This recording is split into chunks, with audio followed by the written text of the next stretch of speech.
Sorry. It's okay, I'll just go through. Let me stop sharing.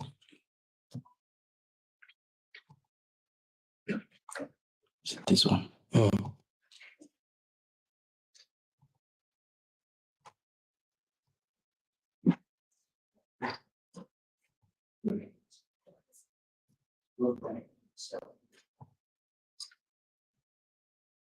Okay. Thank you. Sorry for that break in transmission there. But to say that the opening session this morning has alluded very carefully to the rationale behind why education is important. The chair, if you recall, mentioned the unit cost of educating an African child, giving an African child quality education.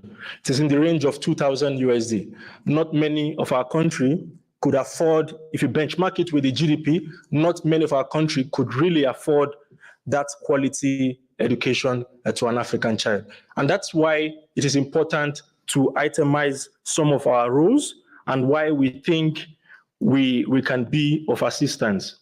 At the Commission, we are bent on regalvanizing member states towards these targets, the achievements and targets of the SDG 4 as articulated, the Continental Education Strategy.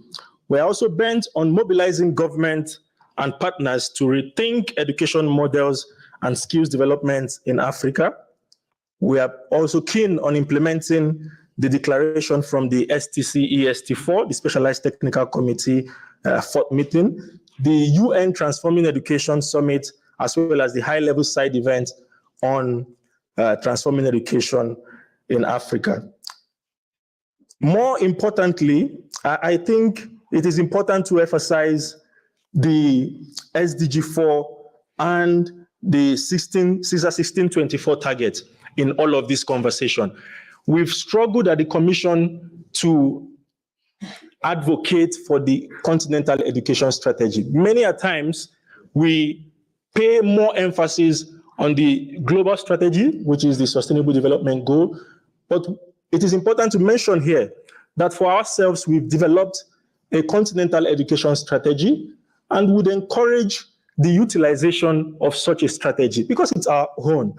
We'll be speaking in subsequent slides on the Continental Education Strategy as well as the Continental TVET Strategy for members to encourage the domestication of these strategies, as it were. The theme of the year has highlighted and articulated 10 key strategic objectives.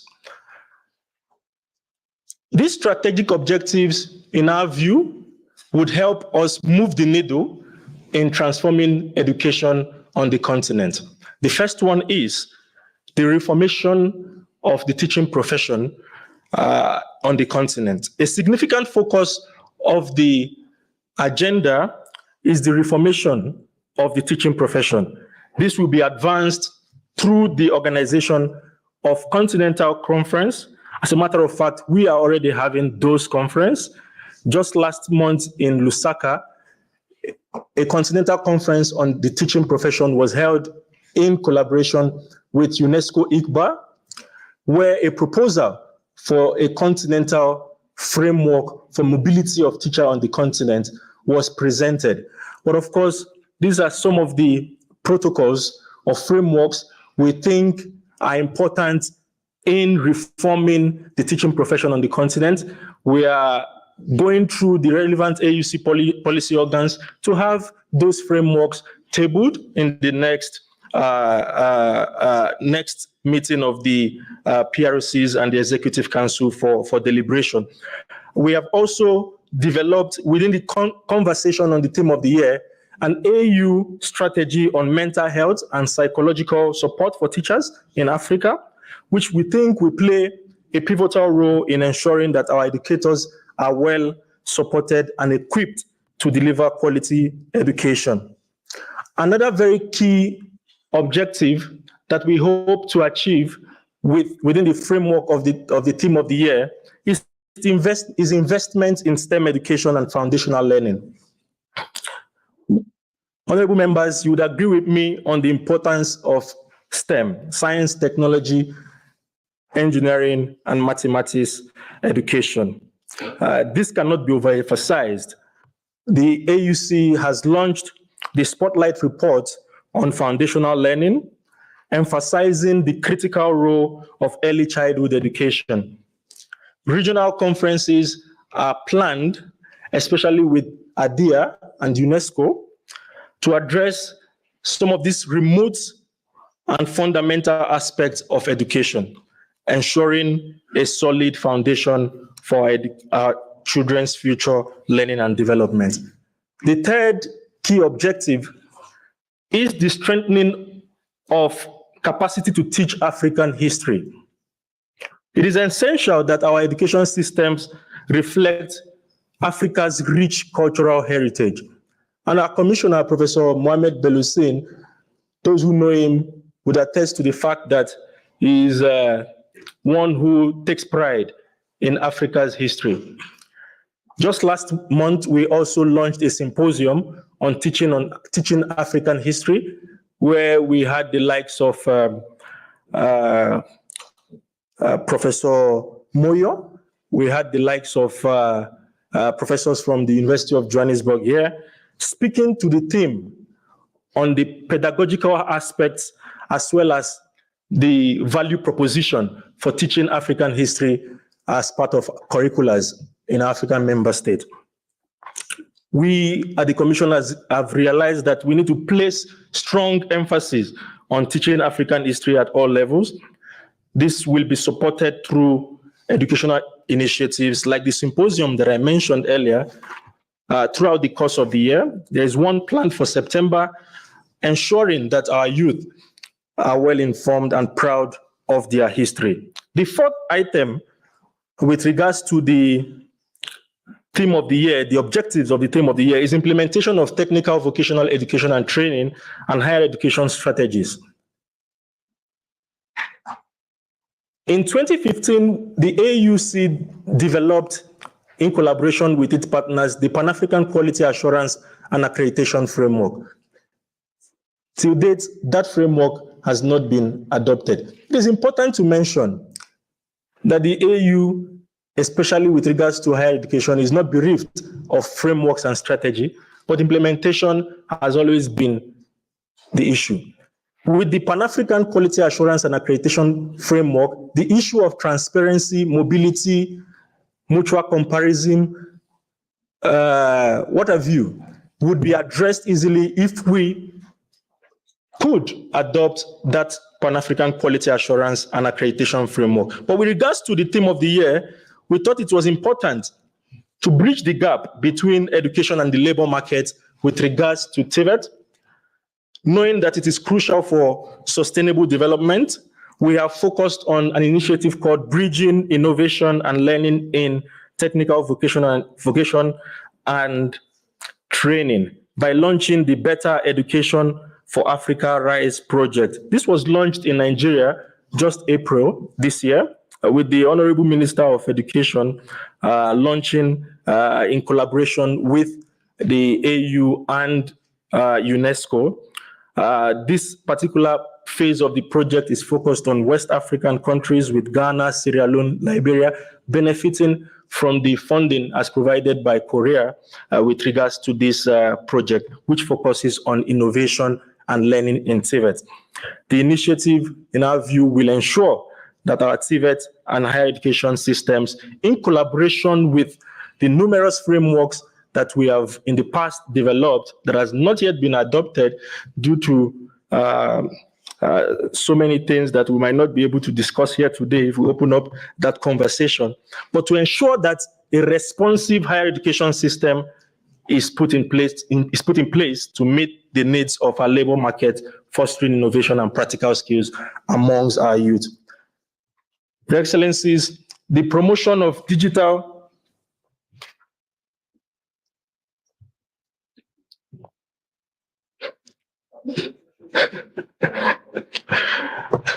I was advised that I have to take off my hat. I'm not sure. I'm not sure if I've breached parliamentary protocol. My apologies for that. The fifth objective is on the promotion of digital solution in education. In the digital age, it is important to harness the power of technology as we have the conversation on transforming education to enhance Africa's education system. We have developed and promoted the Continental Digital Education Strategy alongside other digital education tools. We have built capacities of innovators on the continent through the Innovating Education in Africa initiative. We're also raising awareness on campaigns on digital education. We think this is important if we're to reflect on the gains of COVID-19, the challenges of COVID-19 on our education systems, and how responsive, to a large extent, many of our governments were. We can surely say for sure that the gains we've made needs to be sustained. And that is why, through the support of institutions like the European Union, we launched a call in 2024 on education innovations on the continent. The call is still on and would end in June, at the end of July. This is to encourage education innovators with technologies that are able to bridge access, that are able to bridge quality, that are also able to encourage entrepreneurship. The fifth objective with regards to the theme of the year is the promotion of a healthy and conducive learning environment. The AUC has a program called the School Feeding, where we commemorate every March 1st, the Africa Day of School Feeding. This year in Bujumbura, March 1st, we commemorated the Africa Day of School Feeding, and we are positive that across all member states, member states are able to commemorate March 1st, promoting homegrown school feeding. There is a whole conversation on the value chain around school feeding, how that also helps the agricultural sector. But this is a critical element of our objective, promoting a healthy and conducive learning environment for our kids in school. The seventh objective is the enhancement and protection of the rights of marginalized groups within the education ecosystem. We need to ensure that no one is left behind in all of those conversations. And for the very first time, we are hosting the first Pan-African Conference on Girls' Education in Africa, taking place 2nd to 5th July in Addis Ababa at the AUC headquarters.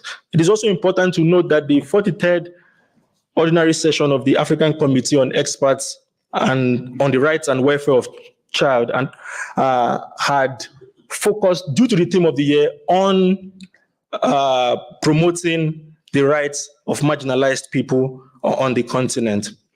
The eighth objective with regards to the theme of the year is the enhancement of education management and information systems on the continent, labor market data collections, analysis and its usage.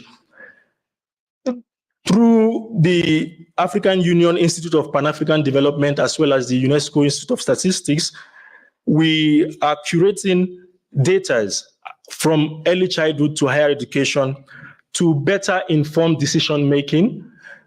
This fit is specifically to address the issues around data mismatch, relevance of data, and the source of data. We think it is important for us as the AUC to start playing a role in some of the data that come out of, that focuses on the African continent.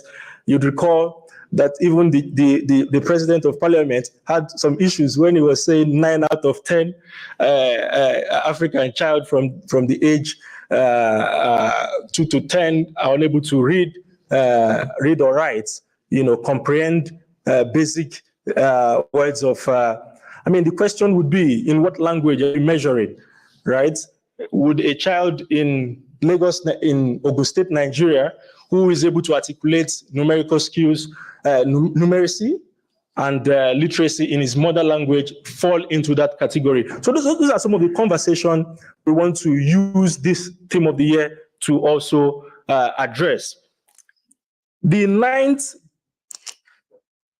key objective with regards to the theme of the year is the establishment and strengthening of multi-sectoral and multi-stakeholder partnership for education. And this is one very key element of the theme itself, galvanizing multi-stakeholder approach towards resource mobilization, documenting best practices, and what you may. Collaboration is key here. We have engaged within the framework of the Global Education Cooperation Mechanism, the G7 Education Working Group. Just last year, the AU joined the G20. So we're playing an active role in advocacy, in promotion of best practices that we have an advantage over others. We have galvanized partner organizations, partner institutions to commit resources to education on the continent. A very good example would be that in February of this year, Canada committed 10 million Canadian dollars to support education systems at the AU-C level.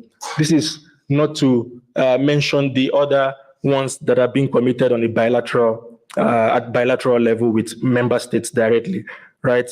Korea is on board with some of these resource mobilization drives.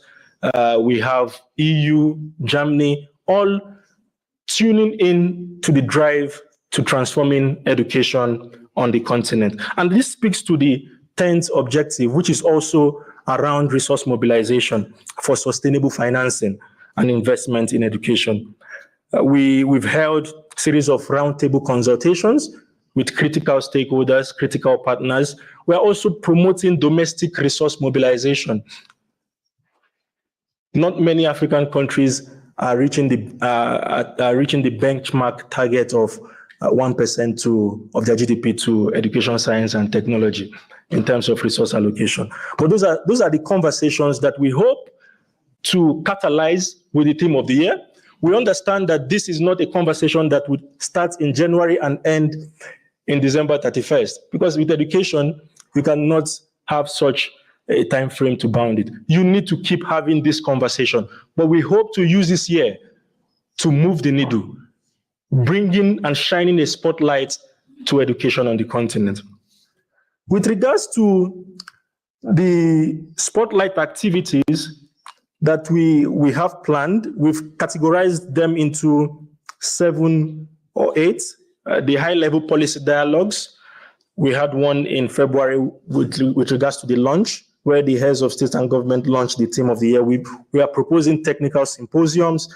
We're proposing production of knowledge products, exchange programs, inter-country exchange programs, country-level actions, as well as strengthening structures and platforms on the continent. But most importantly is the element of capacity building, workshops and webinars along those lines.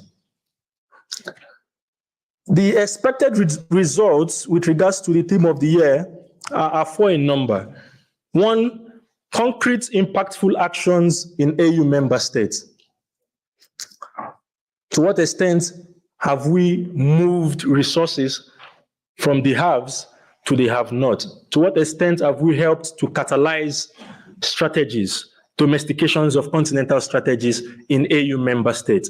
Those are the things we'll be able to measure at the end of the year with regards to the theme of the year. We are also looking forward to effective, long-lasting, system-wide transformational strategies.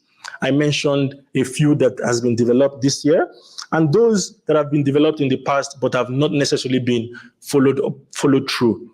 Continental spotlight on building resilient education system. Here we're looking at spotlight activities. There's a knowledge event proposed for September with UNESCO.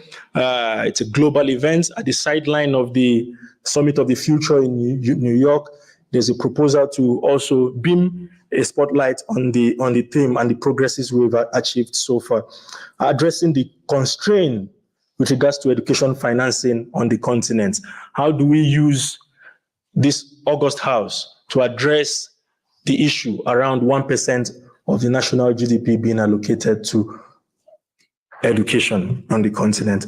But we'll speak to some of the roles of Parliament with regards to education generally, but the AU theme of the year specifically. Here you'd find a list of proposed activities that we can all leverage on to lend our voice with regards to advocacy on the theme of the year. I'll not bother to read through, but some of them are well-known events: International Day of Education, the Summit, International Day for Women and Girls, International Labour Conference, Day of the African Child.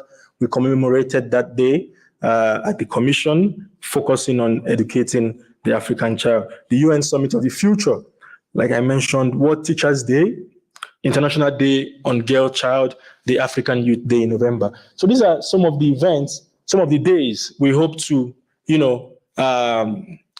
make, as they will say in South Africa, blow the vuvuzela with regards to education on the continent. It is also my pleasure to speak to the Continental Education Strategy. Your Excellencies, honorable members, this is one of ours. This is one of our documents. But it has always taken the second seat when it comes to the conversation on guiding documents with regards to education on the continent. Whereas we for ourselves have developed this document, it is coming to an end in 2025. Currently, the AUC is engaged with regards to reviewing the document, taking stock of the progress so far in AU member states. To what extent has the domestication been done? To what extent are we implementing the key strategic objective? But to say that one of the key missions, or the key mission of the Continental Education Strategy for Africa, is to reorient Africans' education and training to meet the knowledge, skills, innovation, and creativity required to nurture Africa's core values and promote sustainable development at all levels to achieve the Africa we want. CESA advocates for investment in quality and relevant education. CESA is a model, it's an education model for African learner in the 21st century, creating education for wealth. CESA advocates for a wealthy Africa, a healthy Africa, and a prosperous Africa. CESA also advocates for creating a new African citizen who will be effective change for the Africa's sustainable development.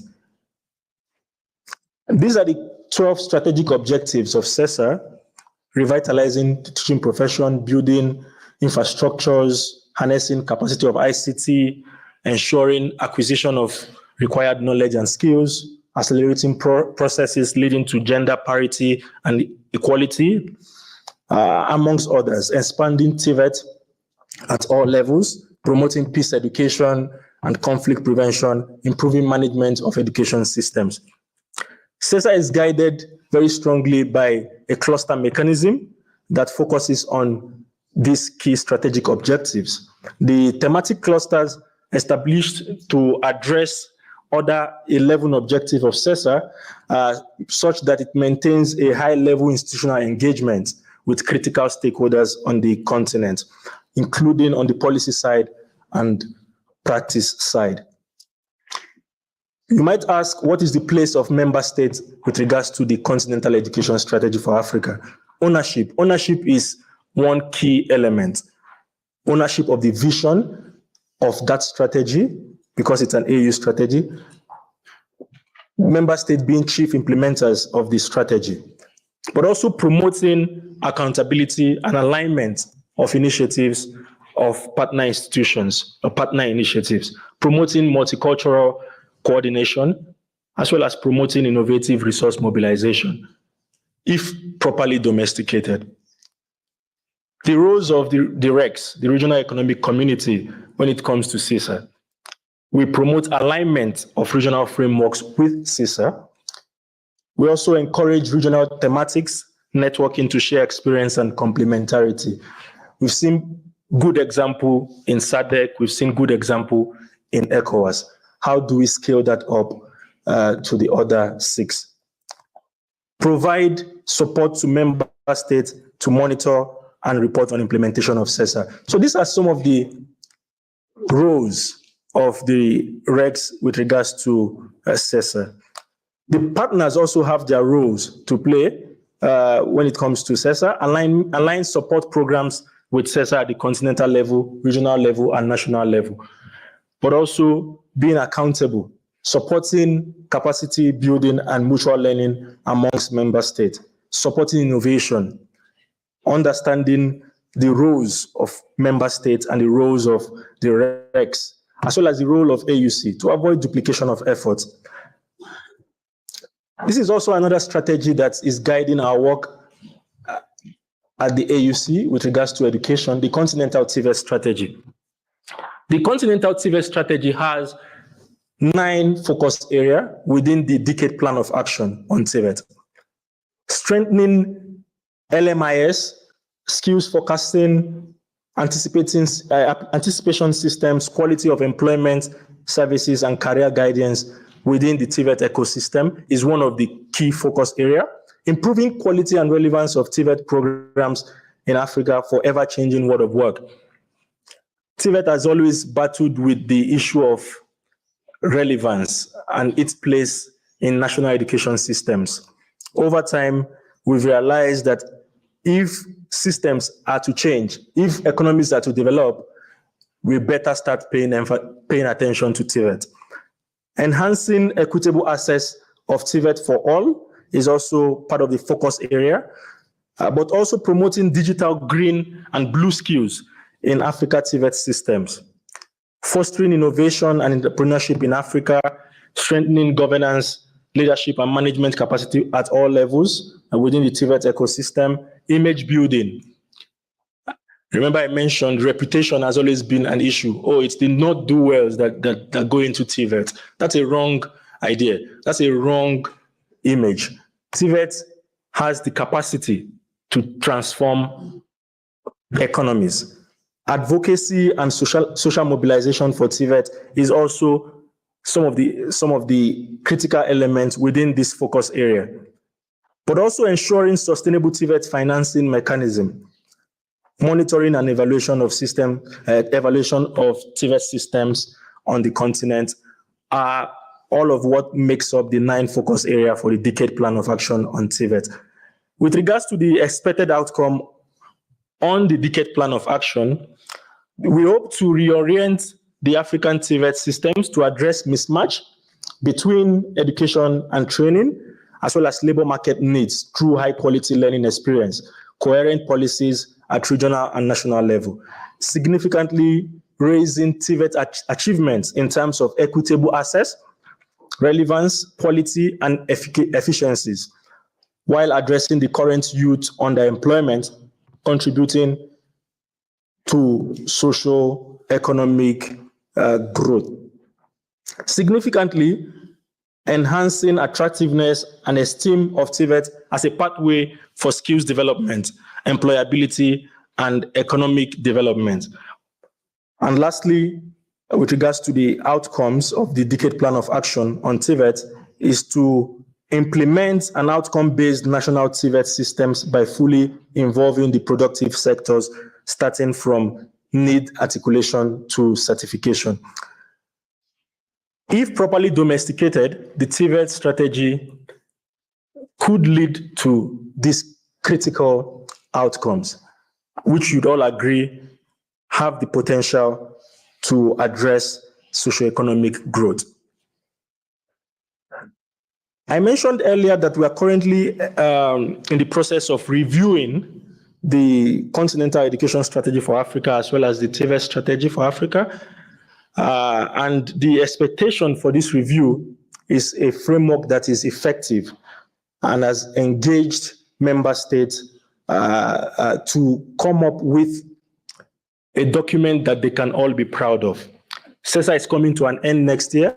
We've started the process for the next iteration, and we encourage even Parliament to play a role in that conversation of developing a strategic document that guides the implementation of education at the continental level.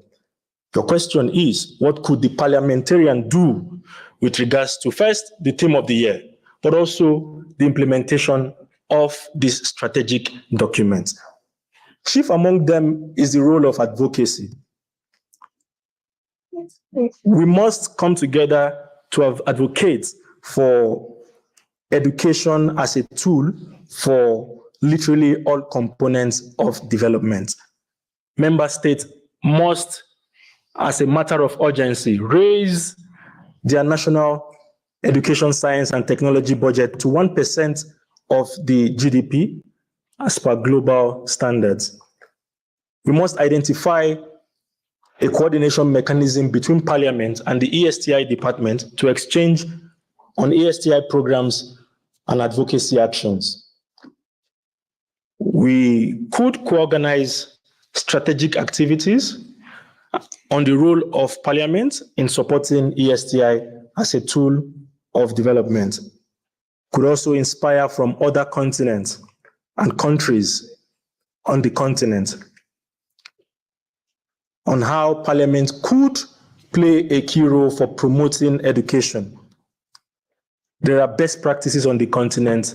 Parliament is the space to share some of those best practices. We could assume greater responsibility towards sustainable financing and sustainable funding and investment on education, science, technology, and innovation on the continent. Parliament could for sure support policies for strong intra-Africa cooperation, networking between parliamentarians, policymakers, scientists, journalists, and the private sector. Parliament could support legislative actions for dynamic and sustainable research enterprises capable of translating scientific discoveries into products, services, processes that are required for socioeconomic development. Some of the actions are in line with promotion of sustainable innovation ecosystem by ratification of the Pan-African Intellectual Property Rights, PIPO, the Intellectual Property Organization. This conversation has been on for a long time.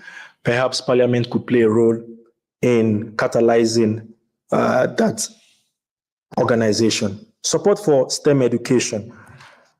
As I conclude, distinguished honorable members, as parliamentarians, you play a critical role, a crucial role in advancing this agenda. Today, I join my director, as he said in his opening remarks, to urge member states to commit to the outlined educational goals, fostering collaboration among African nations to promote educational excellence. And we must work together to build an Africa where education is the foundation of sustainable development and prosperity for all.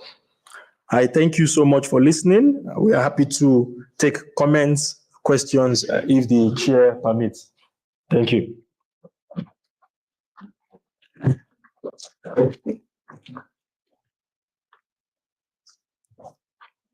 Thank you. May we give him a round of applause, please.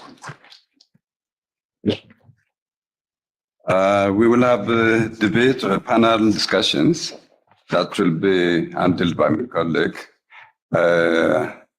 Yes, Mr. Aminel, you educated us very well how we can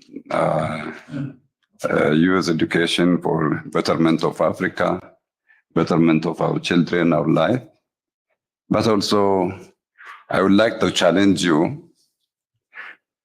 You know, we are parliamentarians. We would like to have some academic debates. Yes, we saw you teach that the positive part of the education. But at the same time, I will not say negative aspect of the education, but as a side effect, we can see these days very sophisticated scientific research for instance, in which you can produce chemical weapons, biological weapons, which can be used for mass destructions, and also nuclear physics, which can destroy a nation within a fraction of a second. How we can mitigate that? It's a part of education. It's the highest part of education. How we can prevent all that and use science and education only for well-beingness of the world. So in this part, we would like to ask you to take us through also. So, Excellencies, Madam Clerk, may you guide us how we can proceed with this panel. Yeah, my colleague should chair the next meeting. Honorable Gayo, this is the time for questions and answers. The floor to be opened to honorable members and participants.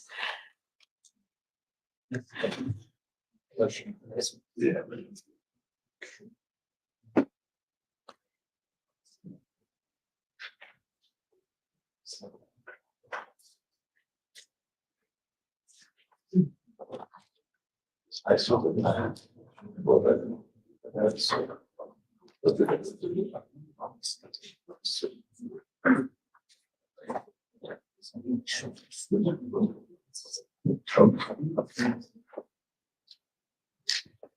I'm guided by our clerk.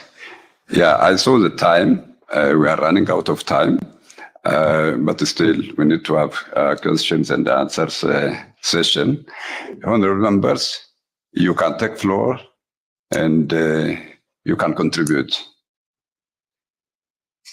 One from this side, Honorable Kenya, Honorable 2, 3. No, education will be the last. 3, Djibouti, 4, Morocco 5, Chad 6, Sahrawi 7, 8, 9, 10. Honorable Mikhail wanted? Central Republic of, 11. Chad, sorry, 11. Yeah, you can. Thank you, Your Excellency, Dr. Gayo. I'll be very brief. The presenter gave us a very good presentation. Thank you very much for the presentation. And my focus was drawn to the part that spoke about the efforts you are making to equip teachers so that they can be able to teach in various countries in Africa. Now, my query for you, maybe you can give us information. Is there any particular effort that is being made at a continental level to standardize the African continental education standards, so that if a student, for whatever reason, is studying at grade 8 in Kenya, and his parents are transferred to go and work in Ghana, the same level of education would be found on this other side, or Morocco, or South Africa. Is there any particular effort to standardize the education of the African child? Because I saw you spoke about teachers, but I wanted to hear from you as our expert in that area, whether there is in fact any effort at a continental level to standardize education standards so that the African child can be educated anywhere. And get to help or equip himself with skills that can be useful and recognized in every country within Africa. I thank you, Your Excellency.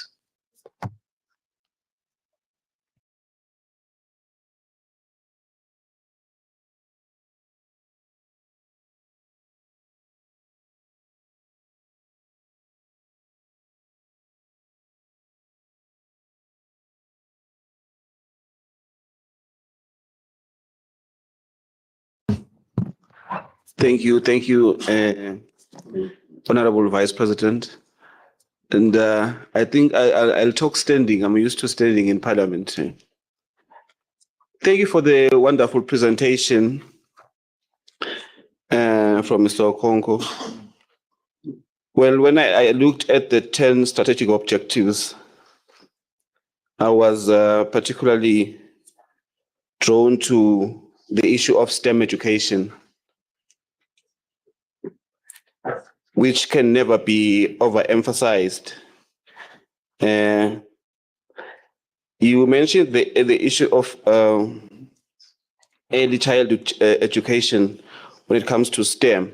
How can we, as African countries, because there is this disparity or inequality between public and private schools, where private schools are more resourced to provide STEM education, and public schools are less privileged when it comes to resources for STEM education. And also on the issue of reforming the teaching profession, we have seen that teachers, with the introduction of, or with the advent of AI, they see this advent as a threat to their jobs. How have those countries that have successfully embraced AI, gone about implementing it in their education systems without threatening the jobs of these teachers? And there is the issue of promotion of a healthy and conducive learning environment when it comes to the issue of school feeding. How can we, as countries or as governments, implement this successfully? Because I can make an example of where I come from Eswatini, where we constantly have a shortage of food in schools, which then results in some of these pupils not attending class, particularly when it comes to public schools. That's where the challenge is, public schools.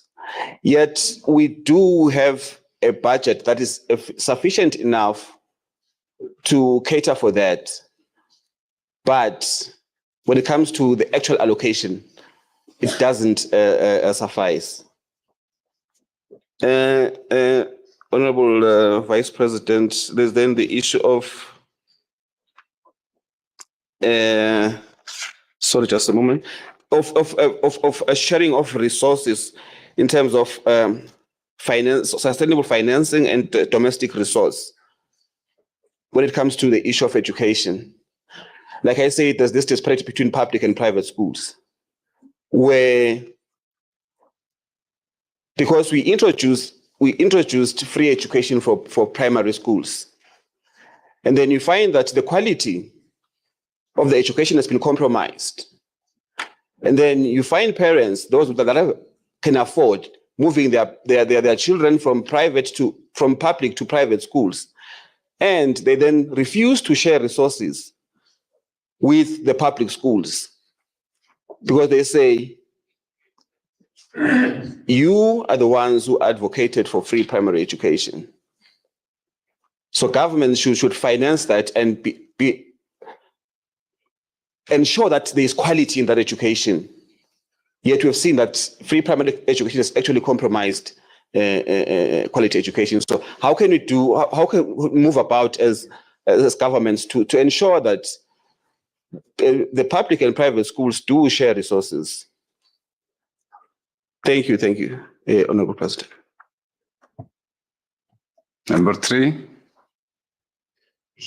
Yes, Honorable. Merci, Monsieur le Président. Thank you, Honorable President, for giving the floor. I'd like to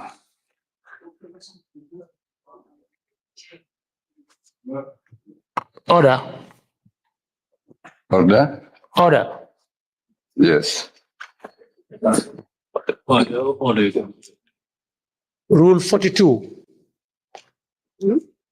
42(3). A member shall, whenever possible, speak from his or her place while standing up and shall address the presiding officer. So I observe that most of the members are not standing and they should stand and make their points. Thank you. Well noted. Honorable member, you can proceed now.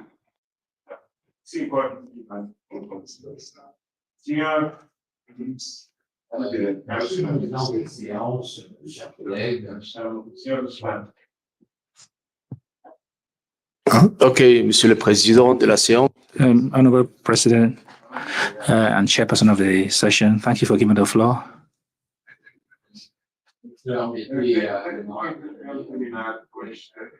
Sorry, we don't have list of speakers. That's why we're. Mr. Presiding, colleagues, I am Samuel Kogat from Liberia. Let me extend my thanks and appreciation to those presenters. Excuse me, you cannot discuss the taste of a dog when you are not eating your dog. Yeah.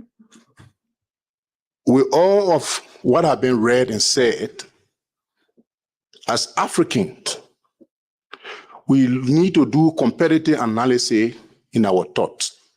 For example, in Europe, Belgium was one of the least least developed country, and they underdeveloped, and they created an avenue where transaction of purchasing of diamond, used car trading were identified to be carried out in that country.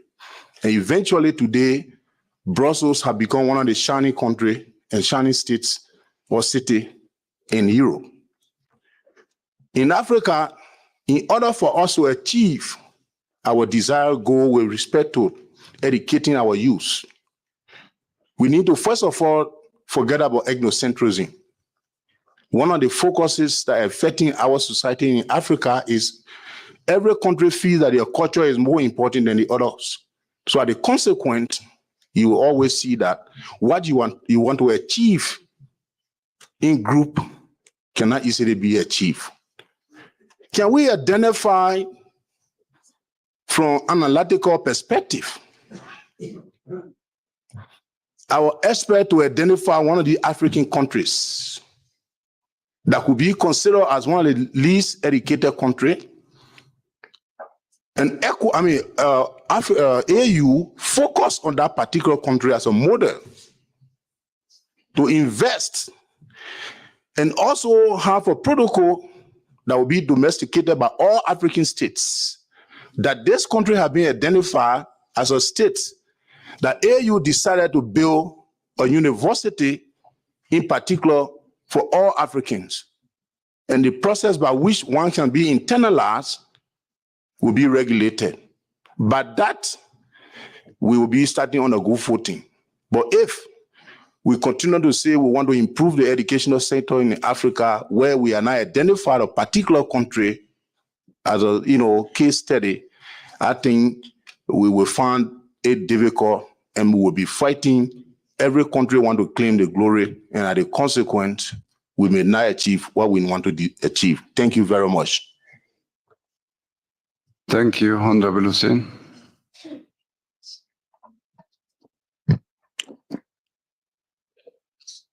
Thank you, Honorable Chair of the session, for giving me the floor. I'd like to add my voice to congratulate the presenter for their presentation. And this topic is very important for the sustainable development for the future generation of our continent. What we have understood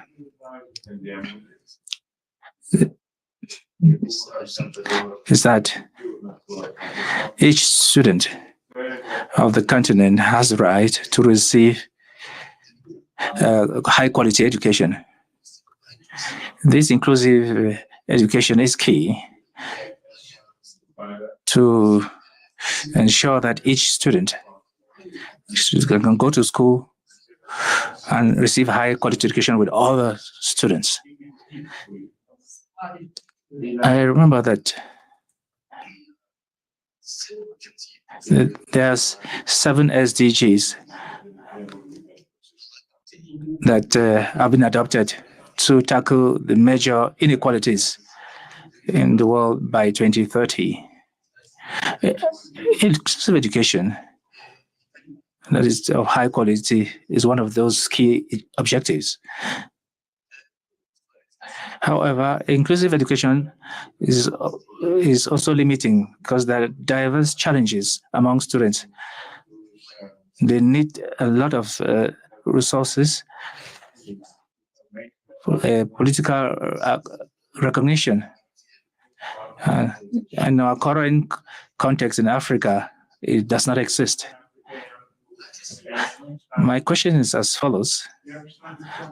What are the basis of inclusive education in Africa, and how do we encourage inclusiveness in school? Thank you very much. Thank you, Honorable. Yes. Yes, Honorable, you can proceed.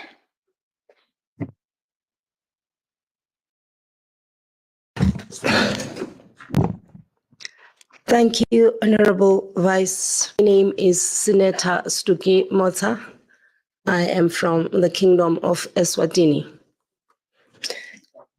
Thank you to the presenter for such an elaborate presentation. But however, for me, if I unpack the theme, there is inclusive. And from where I am standing, I would have thought that issues of learners with disabilities would have come out clearly and not be hidden in objective number 7, because I think, much as I understand that children with disabilities fall under marginalized groups, but I also feel that their circumstances are different and they have to stand out clearly so that they can also enjoy education like any other ordinary person. Children with disabilities do not fall out of school because they are dull.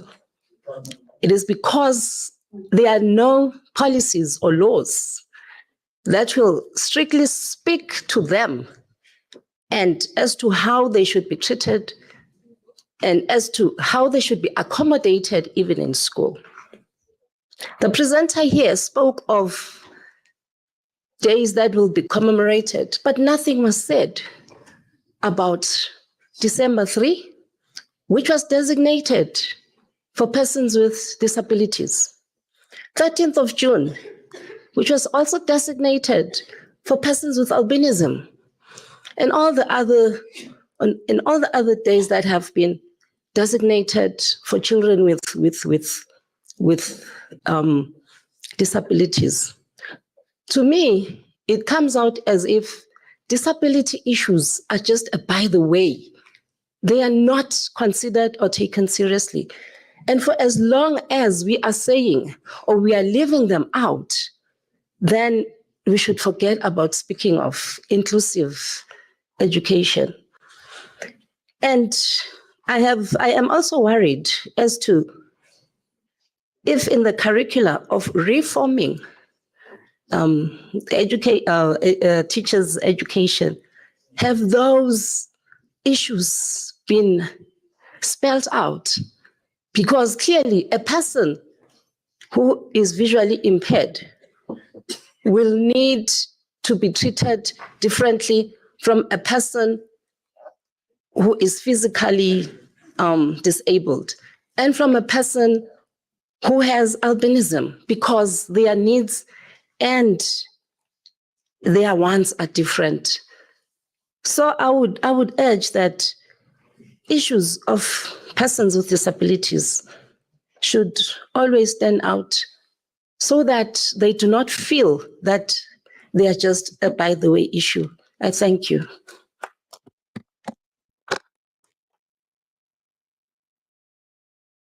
Yes, number 6. Yeah, please.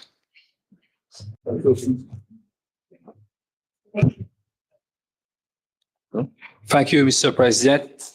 I'm Leopold from the Republic of Mauritius, and I just want to participate in such an important debate on education. And knowing that Mauritius is a welfare state, and we have free education in Mauritius, and free education started from the womb till tertiary education. And we spent about 3.6% of our GDP for budgeting education in Mauritius. And concerning the TVET, Mauritius, we've done a lot of reform on TVET, and we have a scheme known as HSC Pro, which do both vocational and professional training in Mauritius. And I think we're doing quite well in Mauritius in terms of inclusive education, and we are included people with disability as well by improving access to all educational services in Mauritius. And I think that we are lacking as part of Africa. The history of Africa in our curriculum is not that much. And my question is to the presenter, is our educational service and educational reform, what we've done so far, is it in line with AU recommendation? Thank you very much. Thank you. Honorable Morocco. شكرا سيد الرئيس. بدوري أريد أن أشكر الإخوة المؤثرين لهذه حلقة نقاش في موضوع مهم، وكذلك أريد أن أنوه باختيار الاتحاد الإفريقي I also like to congratulate the African Union for having chosen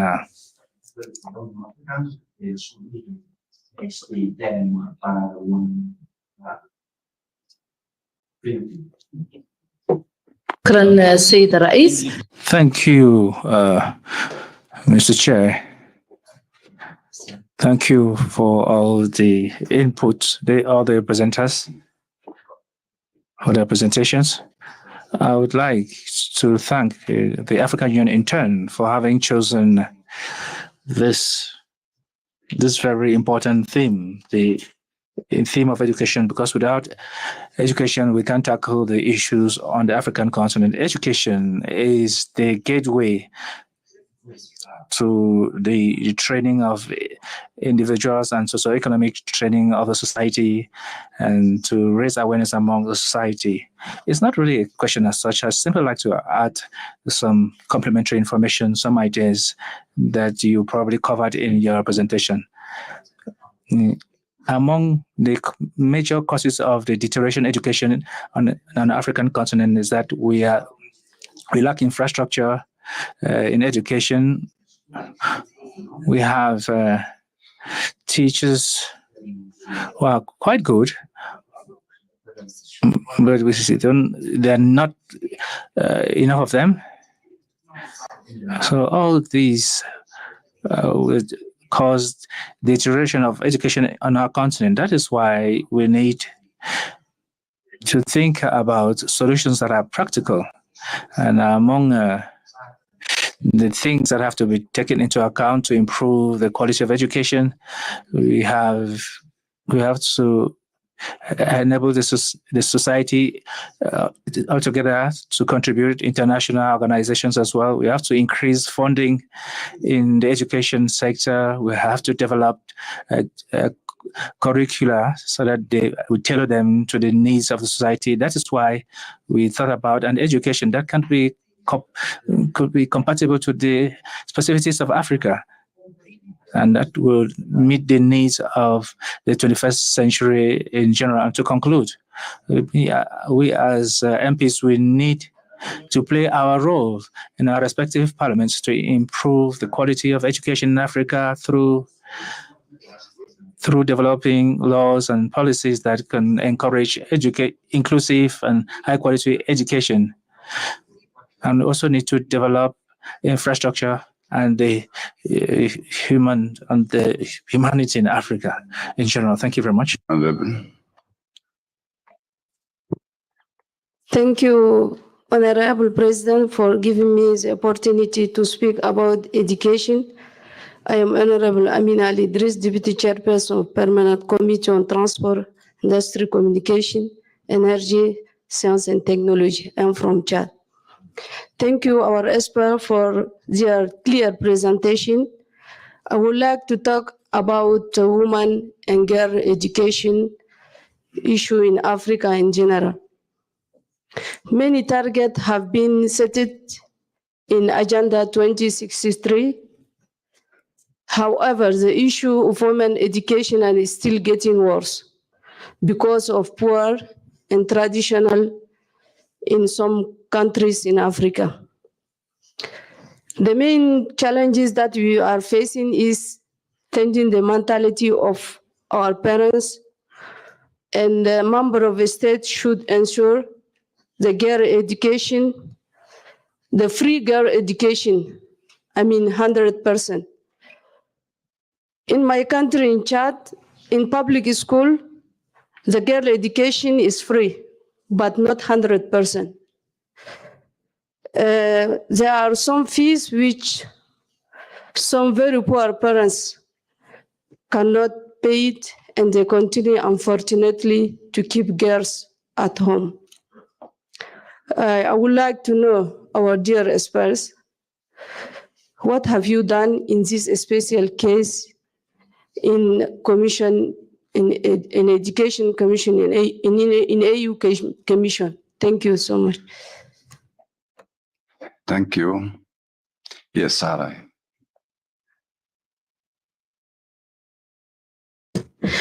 السلام عليكم ورحمة الله.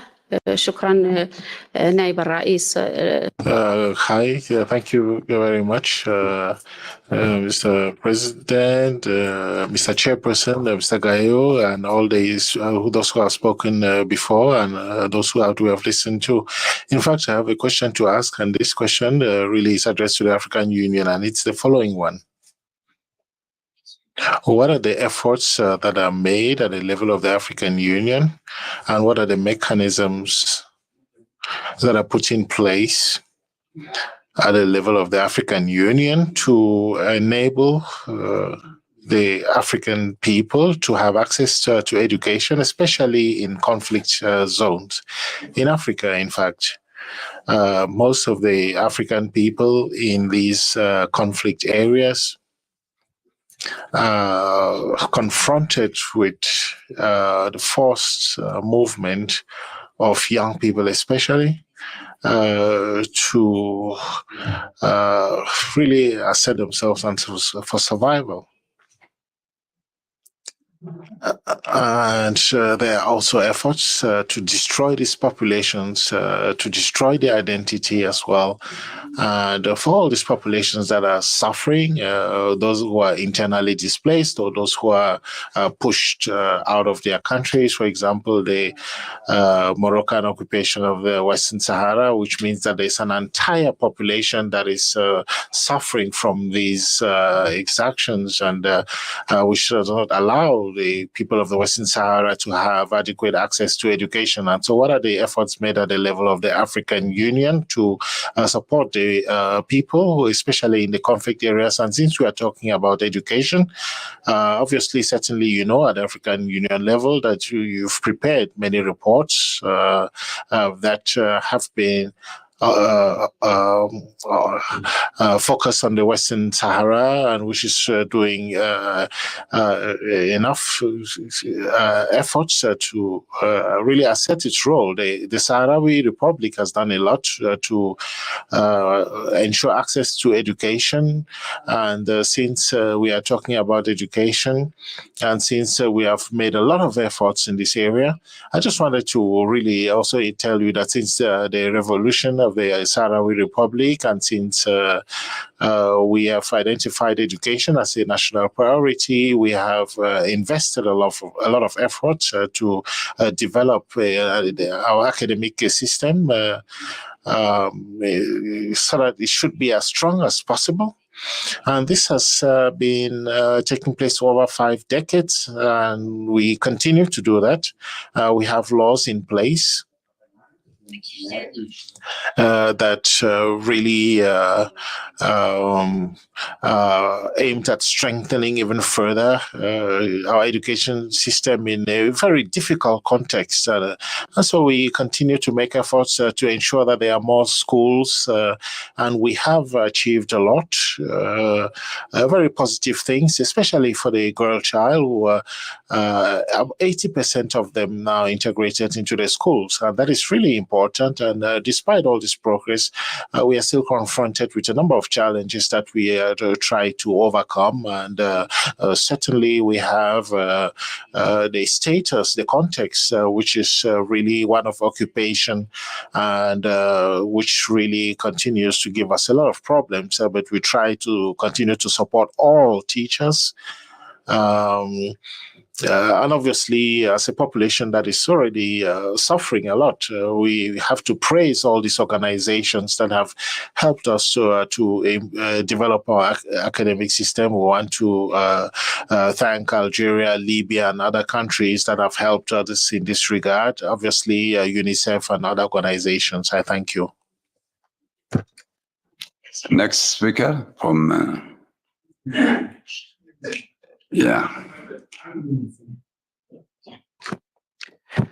شكرا سيد الرئيس. اسمي محمد. Thank you. My name is Mohamed Nadif Youssef from Chad. In fact, it's been 20 years that I have been teaching.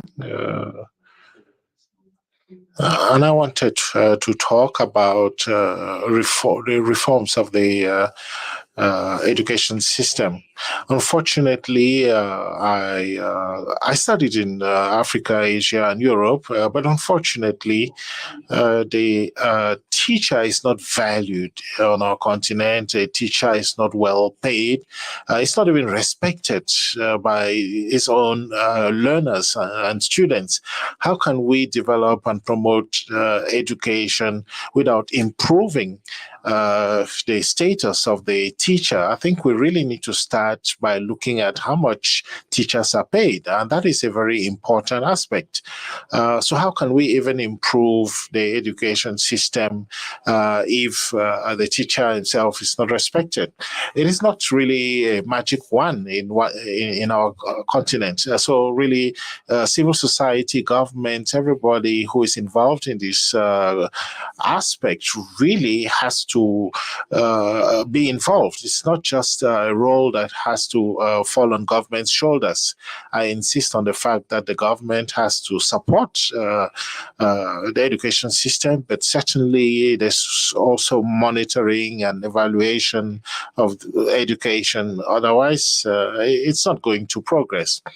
My colleague also spoke about attention to the technology that we use for mathematics and other subjects. Yes, he's right, but in the Chad, we have students who pass their ordinary levels, and for the next few years, some of them have to separate and split and go either to art subjects or to an economic subjects, or others to science subjects.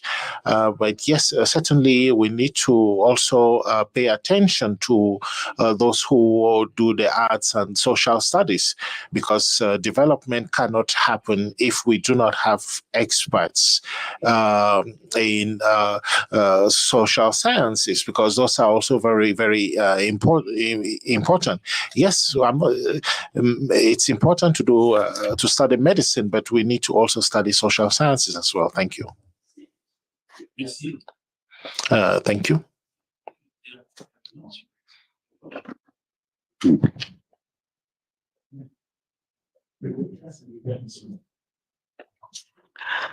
Thank you very much, Mr. President. Thank you very much, presenter. Honorable President, this is a very important topic that we are discussing. Education, or educate an African fit for the 21st century. Building resilient education system for increased access to inclusive, long life, quality, and relevant learning in Africa. This is a very apt topic that we are discussing. And we've been given some statistics by President Cherumbira, which is alarming. 98 million children are out of school. Children that cannot even read at all, 1 out of 9 cannot even read a simple text. I believe that one of the main reasons why this is happening is because children are not learning in their own language. Some people can even go up to school up to grade 12 years in school, and you cannot still write a simple language because it is not your language. It is very difficult for some children. Now, I am thinking of a dimension. I think the member from Mauritius have mentioned something like Tibet. I will want to adopt that because that is one way that can help our children and our people to learn the skills that are required. I give you an example of what I consider to be relevant education. Many of our children, I think people coming from Senegal, coming from Guinea, and other neighboring countries, including Gambia, would attest that many children are with their masters, their teachers, working in the mechanic shops. You can see that when they work together in their own language, they would learn all the tools in their own languages, all the names of all the tools that they use in the mechanic shop. They would learn it within that period, and within a short period, they get used to all those tools, and they'll be able to eventually, they will learn to dismantle an engine, a car engine, dismantle it, fix it, and then fit it back. And then you'll see that it will work. But you have people who go to formal education, and they can go up to university and even get masters in engineering. But when you tell them to dismantle an engine and fix it back, they cannot.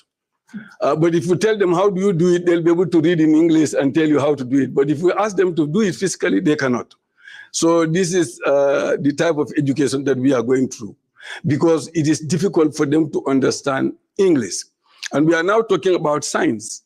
All the countries that we have seen in the South that have excelled in technology and science are people who are reading in their own language. I believe that people who are speaking Arabic, who are learning Arabic in their schools and it is their mother tongue, are faster in learning than some of us that are learning English when our language is Mandinka. So I'm thinking what is in store for people who would want to really learn in their own languages? How do we use our own languages to be able to develop, science and technology? Because I believe that is the fastest way. What among the plans, what innovative plans do we have at that level that would really help our countries to excel in science? Thank you. Thank you, Honorable Doctor from Algeria. Thank you, Your Excellency, Mr. Gayo, for the floor. Good morning, everybody.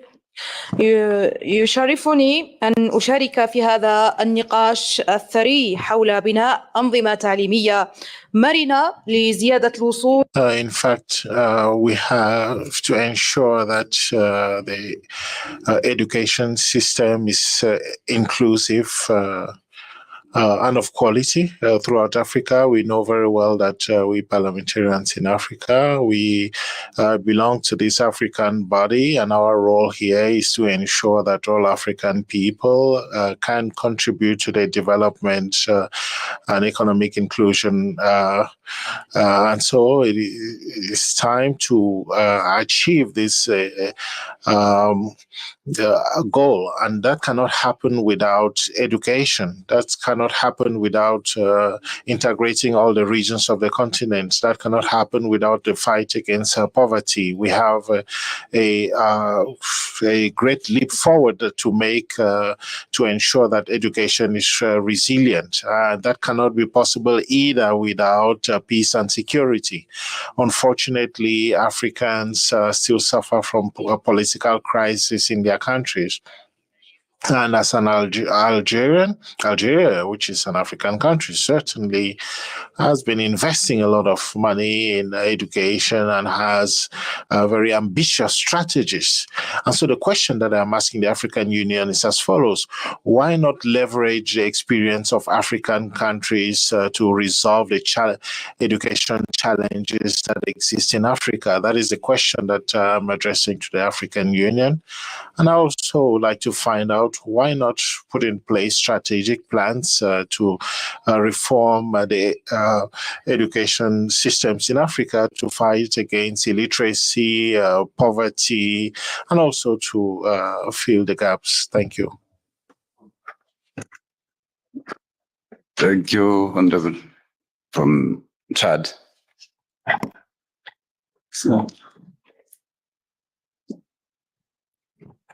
Merci beaucoup, Monsieur le Président. Thank you very much, Chair. Thank you to all the speakers and presenters that gave us very rich presentations and which really paint the current scenario in Africa. Chair, there are two pieces of information that caught my attention in particular. What Madiba said, for example, education is the most formidable weapon that we can use to change the world. It can change the world in two ways. We can do it in a good way or in a bad way. If this education system is poorly utilized, it will certainly lead to very dangerous consequences. The second quote was from Dr. Charumbira, which says education is not just a means to an objective, it is a process that lasts an entire lifetime. And it is very important to focus on these quotes because we have the impression that we are just using education as an objective to achieve something. Whereas it is a process, it is a lifelong process which encompasses everything that concerns us.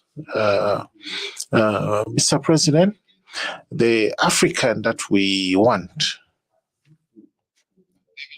in 2063, I don't know in which other year, has to be detailed and outlined in the education systems from a general point of view, because the curricula are the molds in which we are going to shape this African of tomorrow. Scientific, literary, arts, etc. It is this curriculum that is going to define the African of tomorrow. Unfortunately, in our education system, and we have really mentioned it a lot, we take 3%, 1% of GDP to invest in our education system. So where does the rest come from? It comes from our partners. And as you know, our partners, who are they? It is the people who colonized us some decades before. Those are the same people who are funding our education systems. If they are doing so, it is to ensure that our servitude continues. That is really a formidable weapon to change the world.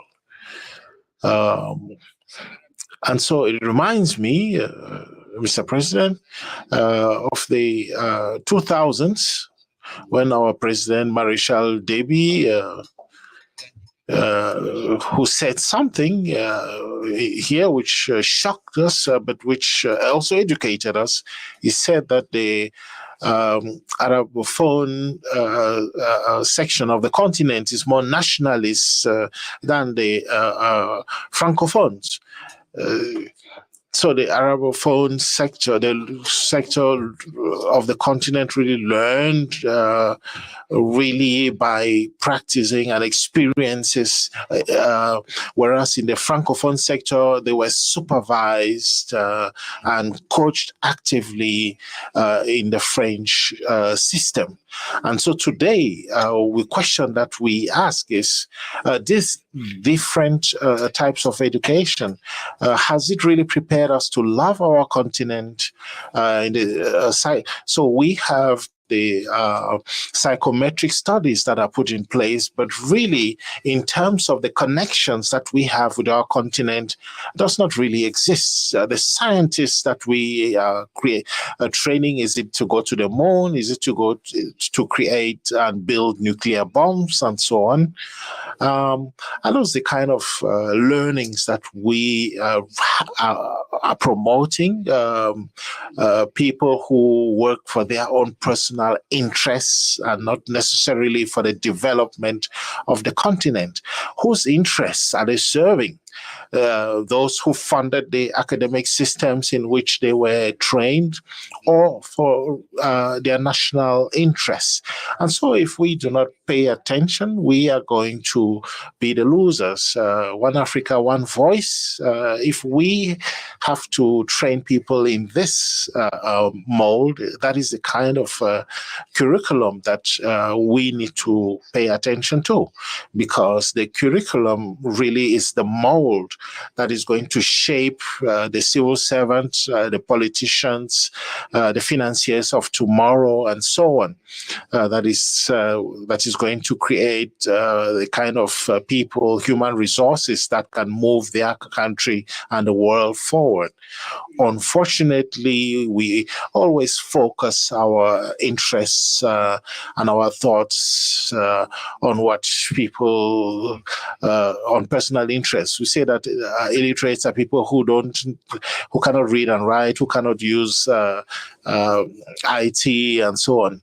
But sometimes it is also people who read and write well, but who do not understand how to use these resources because they were trained in an academic system that is extroverted and does not really work to their local needs. And today the world is interests. The other continents are looking to create a kind of server continent. They're not there to develop Africa. And so I think, Mr. Chair, these are very important topical debates that we are working on, and I support my colleague, the last two speakers, on national languages, local languages. Today, as an African, I learn French at kindergarten, primary, secondary level, and so on, reciting the vowels and so on.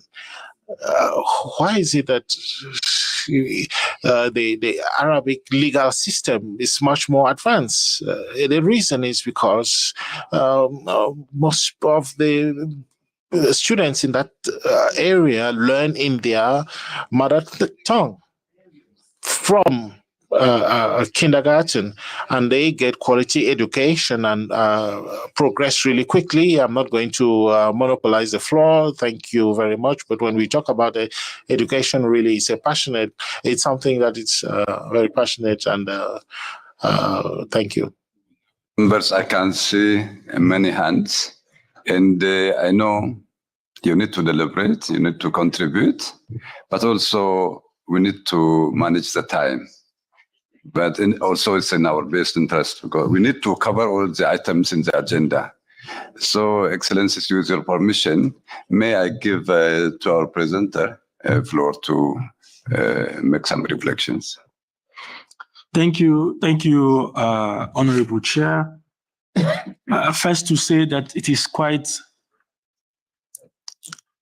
enriching, the conversations and the presentations we've seen we've had from the floor.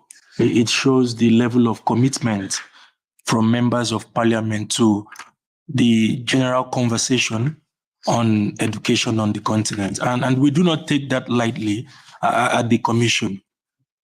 In that regards, I will not attempt to directly answer each and every one of the questions that came up from the floor, but rather see them as guidance to our work at the Commission. But to provide some maybe brief reflection on what we are hearing from the floor with regards to the comments and the guidance we've gotten. There was a comment on equipping teachers and the relationship with the teacher mobility protocol that I mentioned and I referenced in my presentation, and how the issue of quality and relevance comes into play in all of those conversations. I think we've attempted at the Commission to answer that question with the development of the African Continental Qualifications Framework that looks at quality, that looks at referencing of qualifications, that looks at recognitions of diplomas and certifications, that looks at level descriptors across board from primary to higher education. We believe that if adopted, the African Continental Qualifications Framework could serve as a critical framework, an instrument that facilitates the movement of students, learners, and teachers on the continent. That also ensures that there is trust, there is transparency of the mobility that we witness on the continent. The second is with regards to experience sharing and what we are doing at the Commission to encourage member state experience sharing and even REC's experience sharing.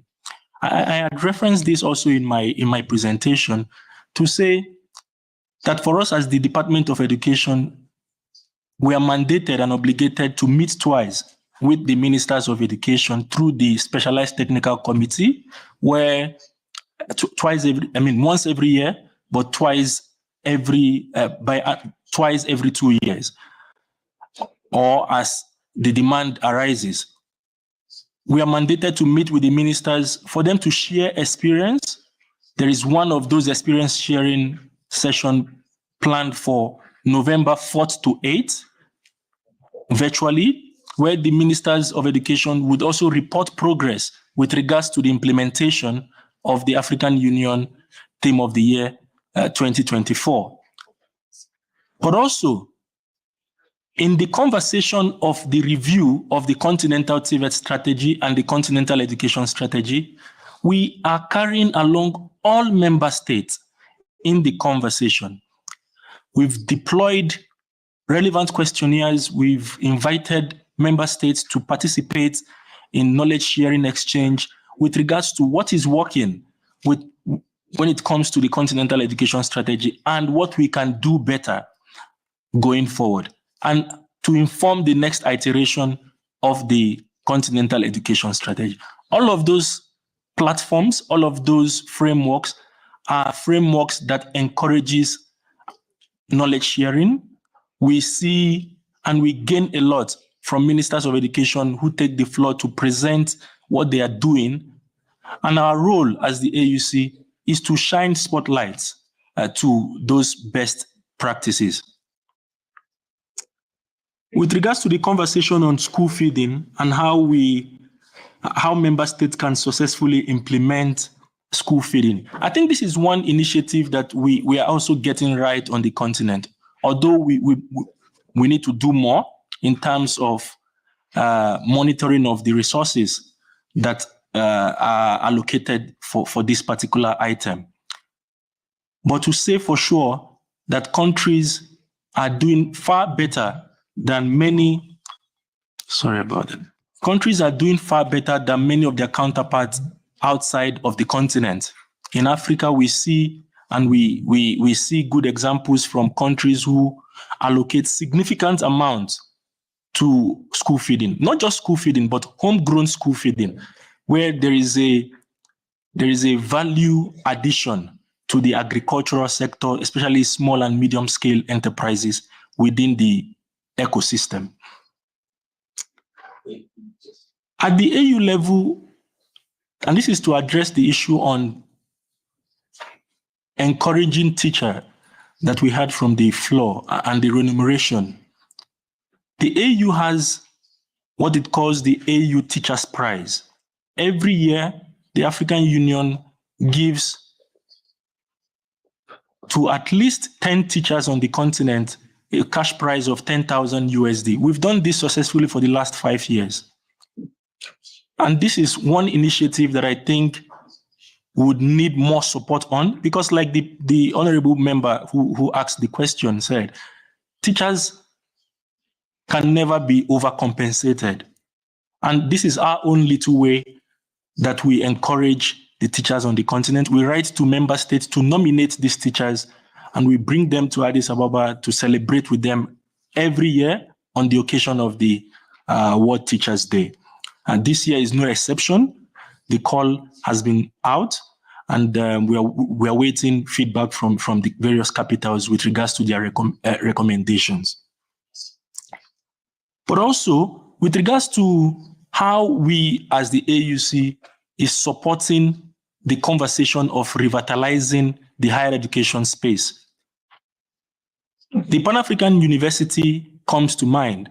The Pan-African University is an initiative of the African Union that has been strategically placed in 4 out of the 5 regions of the continent. We have one in Nigeria, we have one in Algeria, one in Yaoundé, and one in Nairobi. There was one that's supposed to be in South Africa here for space and sciences, but that is yet to kick off. But the Pan-African University sees great interest from African students, mainly because it facilitates mobility on the continent, but also it serves as a best practice example for quality and relevance when it comes to higher education. Throughout these institutes that we have across these regions, we see innovative and entrepreneurship excellence from these students themselves. More than 50 countries represented across the institutions of the Pan-African University. And this is fully funded by member states through the African Union. So this is how we respond to the question on AU's contribution to the higher education landscape. We hope we can do more with the Pan-African University, maybe by enlarging the enrollment. Currently, it sees over 400 students per year, and it's focused on masters and postgraduate. But with regards to enrollment, we could do better when we have much more resources. But that's the response we have when it comes to our role in the education ecosystem.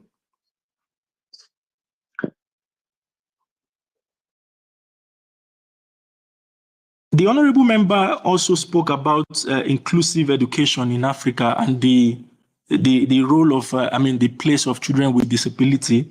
Yes, you're right, Your Excellency, to say that item 7 maybe was not explicit enough, but that is where we hope to capture that conversation. And we are glad that this is coming up at this time when we are curating the activities for the second half of the year with regards to implementation of the theme of the year. What we are committing to is to particularly shine a spotlight on December 3rd to hosting an event with regards to children with disability, where the AUC would invite the relevant stakeholders to have that conversation. And thank you so much, Honorable, for bringing that to our attention. I've been guided that I have just 1 minute to summarize everything, but to mention one key event that is planned for the year with regards to women and girls education from the honorable member, the first Pan-African Conference on Women and Girls Education. We hope to come out with a declaration from that conference that is guided also by the Maputo Protocol with regards to women and girls, and the conversation on inclusivity, access, qualitative education for women and girls, but also not forgetting that the conversation on inclusivity is becoming broader than what it is, than what we know it to be, not just limited to women and girls, but there are a lot of other people within the spectrum of inclusivity. But this first Pan-African conference would certainly hope to provide guidance with regards to women and girls education on the continent. The dates for the conference is 2nd to 5th of July, and member states are adequately represented. Would, from the Commission side, make it a duty to present the declaration to the Parliament as part of this exercise.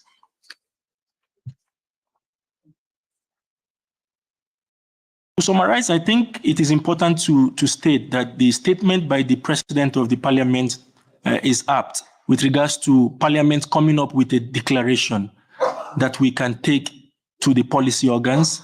And I think we, as the Department of ESTI, stand ready to support the Committee on Education in crafting such a declaration that could serve as part of the outcome document that we take to the AU Heads of State and Government Summit for next year as part of the implementation of the theme of the year. And we hope that some of these concerns, some of these propositions with regards to indigenization of languages in our curricula, the pedagogical instruction aspect of teaching, and all of those could feature in this Parliament declaration that we take forward first to the STC that is coming up 4th to 8th November, and to the Executive Council and the Heads of State Summit in February. We are glad and we stand ready to support Parliament in this regard. Thank you so much, Mr. Chair.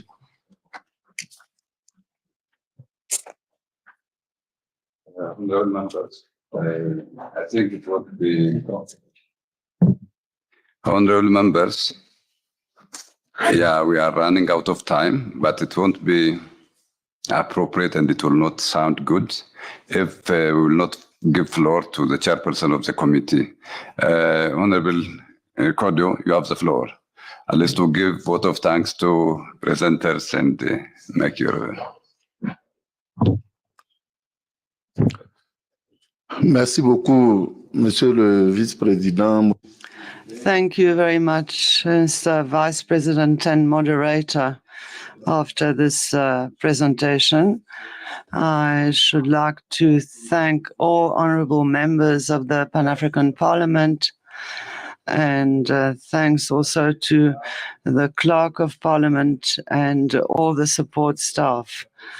We have about 12 presentations left. As Dr. Gayo has said, I will be very brief. I just wanted to say that the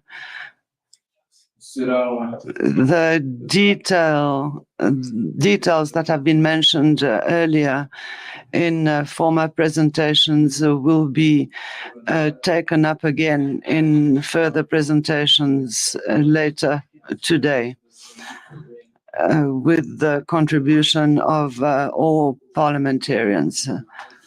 The moderator and Vice President, Dr. Gayo, will tell us about the rest of the program. Thank you. Thank you, Honourable Chairperson. At this point, I would like to take this opportunity to thank our Secretariat, our presenters, honourable members who contributed. Yes, PAP members, we are tasked today to champion education at our respective countries at the continental level. As usual, we need to advocate the education issues,